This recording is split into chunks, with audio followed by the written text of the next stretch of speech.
தற்போது கிடைத்திருக்கும் முக்கிய செய்தி, பெஞ்சல் புயல் காரணமாக அனைத்து கட்டுமான நிறுவனங்களுக்கும் தமிழக அரசு சில கட்டுப்பாடுகளை அறிவுறுத்தியுள்ளது.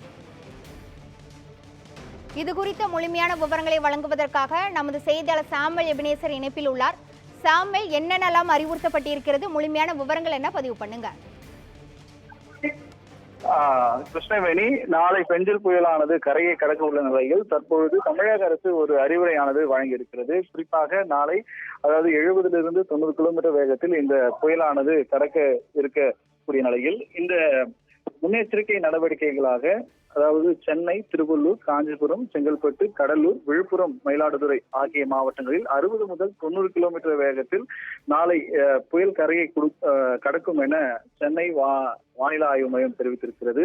இதைத் தொடர்ந்து அனைத்து கட்டுமான நிறுவனங்கள் தங்கள் கட்டுமான இடங்களில் இருக்கக்கூடிய கிரேன் மற்றும் உபகரணங்களை அவர்கள் அங்கிருந்து அகற்ற வேண்டும் எனவும் தமிழக அரசு உத்தரவானது பிறப்பிக்கப்பட்டிருக்கிறது. மேலும் இந்த விளம்பரதாரர்கள் வைத்திருக்கக்கூடிய விளம்பர பதாகைகள் அவைகளை அகற்ற வேண்டும் என்றும், இதனால் விபத்துகள் நேரிடும் எனவும், அதனால் முன்னெச்சரிக்கை நடவடிக்கையாக தங்கள் பகுதியில் வைத்திருக்கக்கூடிய இந்த விளம்பர பதாகைகள் மற்றும் அதே போல கட்டுமான நிறுவனங்களில் அதாவது வைத்திருக்கக்கூடிய கிரேன் மற்றும் உள்ளிட்ட பொருட்களை, அதாவது சேஃபான இடத்துல அதை வைக்குமாறும் தமிழக அரசு தற்பொழுது அறிவுரையானது வழங்கியிருக்கிறது.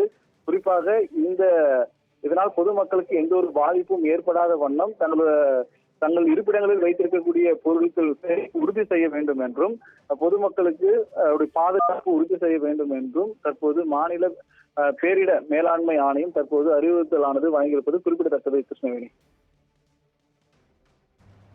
வங்கக்கடலில் உருவான ஆழ்ந்த காற்றழுத்த தாழ்வு மண்டலம் பெஞ்சல் புயலாக வலுப்பெற்ற நிலையில் அனைத்து கட்டுமான நிறுவனங்களுக்கும் தமிழக அரசு சில அறிவுறுத்தல்களை அறிவுறுத்தியுள்ளது. இது தொடர்பான விவரங்களை வழங்கியதற்கு நன்றி சாமுவேல் எபினேசர்.